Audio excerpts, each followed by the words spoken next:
You may have heard this terminology being thrown around about increasing your capacity to receive and hold more good. Maybe you have, maybe you haven't. And we can hear these terms and we can hear people teaching on it. It's another thing to really understand it and be able to live it and embody it, to increase your capacity to hold greater levels of income, to hold greater levels of leadership, greater levels of success, of joy. So today's episode, we're going to be talking about what does it actually mean? It's going to land for you in a way it's never landed before. So welcome to this week's episode of your Power-Packed Podlets. My name is Rachel and I'm your host of these mini magical journeys together. Now, the reason I wanted to bring this subject to the table for this week's episode is we're deep in to shadow work in the school. So we're running two things in tandem that have such a beautiful symbiotic relationship, which is a sales challenge and shadow work. So for those of you who've been around the money mindset and business mindset block a few times, you probably will have heard of why these things are so powerful together. Again, it doesn't matter how many times you've heard it. Today, you're going to hear it differently. Something new is going to land for you.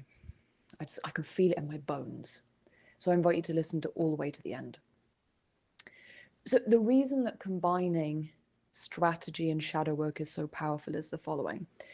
I'd like you to imagine for a moment that you're wanting to take your income to another level. And if you decided that where you're at, you're not tolerating it anymore, you want to triple your monthly income, quadruple, quintuple your monthly income. And when you sit down and you get real with yourself, you understand that you've got to change a few things. You've got to be selling more. You've probably got to be charging more, maybe working with a different type of client or changing your offers or changing the way that you structure your business. Something's got to be tweaked, right? The question then is, how do you feel about going out and doing all of the things required to get to that next level of income? Are you comfortable managing money? Are you comfortable putting your prices up? Are you comfortable selling your offers, selling your brand, putting your brand out there with visibility? Are you comfortable with all of that? And the reason I ask this question is the following. To get to a greater level, let's say you want to be making 20,000 euros a month and you want to be sustaining that. It wants to be normal on repeat for you. What does this mean? It means it feels safe in your body to hold it. It makes logical sense to make it. You're not like going out and finding ways to make it. It makes sense to you. So when you wake up in the morning and you're going about your day, you're like, yeah, of course, I'm making 20K this month. You're not thinking, oh, how am I going to make that 20K? To get to that point and to reach that and hold it and repeat it, what nervous system capacity means is that to do the things to get the result, you do not have an emotional or nervous system response to those things. So every single time you speak about your prices, or you're in conversation with a client about payments, or you're doing outreach to people to sell an offer, you're not having any unwanted emotional or even wanted emotional response. Sometimes we chase the high, and this is going to bite you in the arse. If you've been around the spiritual block a few times, you probably know what it is to have a spiritual high, and maybe you chase that too much. And that's part of what gets in the way of your spiritual growth, chasing the high. Because chasing the high means you do not have the capacity for that level of spiritual wisdom to be normal and safe to hold. Because when the nervous system acknowledges the highs, the lows, the emotional and nervous system responses to everything you're doing it regularly and more of it does not feel safe to hold. So you will unconsciously sabotage your growth. To keep you safe, it is an innate biological mechanism within you that you keep yourself safe. It's one of the basic universal human needs is safety and certainty. And so if by constantly doing something, you're getting like, you're freaking out because people are ghosting you, you're freaking out because what are people going to think when I put my prices up? You're afraid of failing, you're afraid of all of that, unless you learn what it is to clear up the emotional responses and feel safe non-circumstantially at each new level that you create and you enter, your capacity will not stretch. And so you will, one of two, you won't hold it because it's not safe to hold it, or you will burn out. So this is what we mean by increasing your capacity for more good.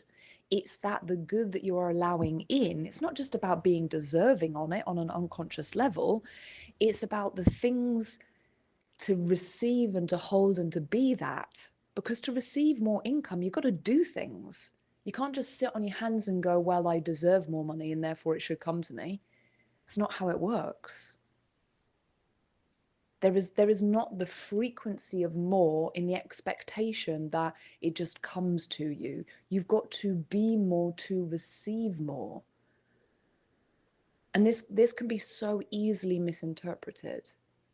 This is not a force. This is not saying you're not good enough. It's not saying you've got to be something else to be good enough, to be loved, to be safe. It's understanding if you have a desire that is beyond your current reality, you cannot be what you are now and expect that to arrive. And so to get to that future point, that future goal, or let's not put it in the future, to get to that goal, you've got to do things. And right now, you've got resistance to doing those things, and that's why you don't have what you want. And so how do we get there?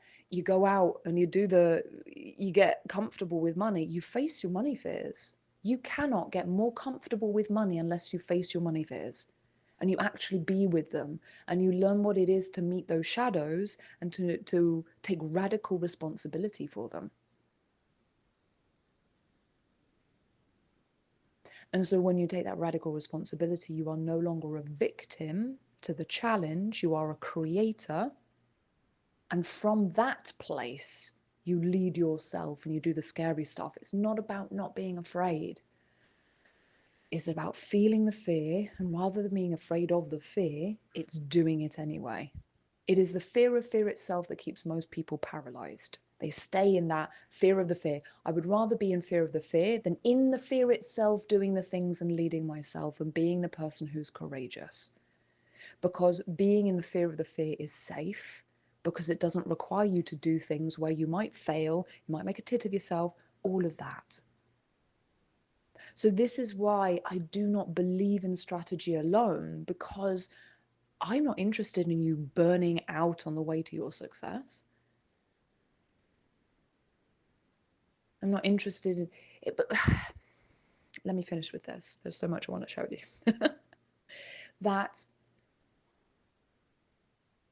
the desire that you have for increased success or increased financial freedom or time freedom, whatever it is, that desire that you have, you've probably heard me say this before, may it land on a whole new level for you right now. That desire, 20K months, is a signpost, gives you direction on your path. So as you move towards that desire, what is required of you is to meet all of the shadows, all of the limiting patterns and programs, everything within you that tells you that lack and limitation is your reality when it is not,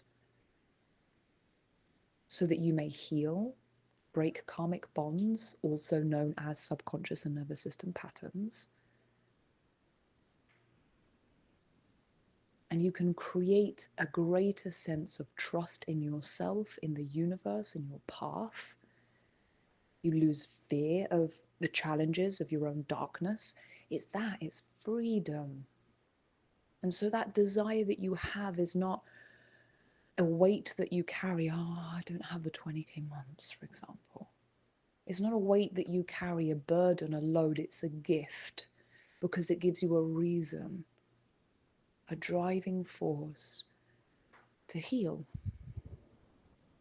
As Carl Jung would say, is to bring unconscious to conscious awareness. This is awakening.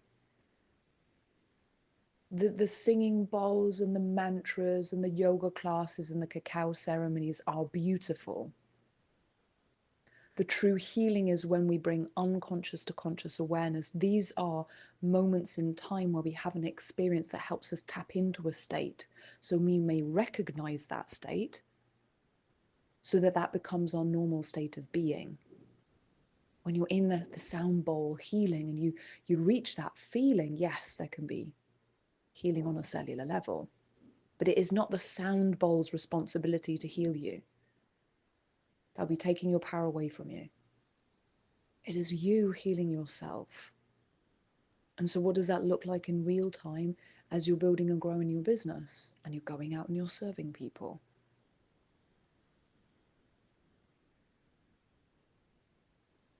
So to round it up, that's why we're doing a sales challenge with shadow work. So what is the shadow work for you right now? What is it you're resisting? Do you think that only bad people sell and therefore you're not selling your stuff and therefore you're not making more money? What is the thing that's getting in your way?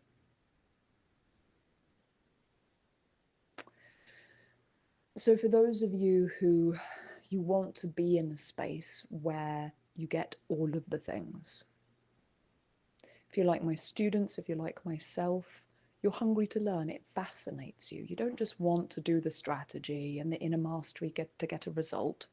You genuinely love exploring the human experience, knowing thyself, and being able to bring that embodied wisdom to others. If that's you, then the school is going to feel like home. The school is a space for women who are entering your wise woman era. What do I mean by this? You're generally 35 plus. You've been around the sun a few times. You've had a certain number of experiences through life, and you've got standards and values that you wish to uphold as you build and run a business and a project. Because the school is a space for heart-led women leaders, understanding what it is to combine heart with leadership, with going out there and making a difference while staying strong in your values and standards. Because when you're here to make a difference, leadership's important, and leadership sometimes can veer us off the path of being connected to heart. And so it's so important to combine the two and be in spaces where everybody else around you does the same. If that sounds like it's for you, then yeah, send me a DM. We can have a chat about the options of joining the school. If you're not ready for that, just keep tapping into these weekly episodes. I know you're getting a lot from them, and I'd love to hear what landed for you today.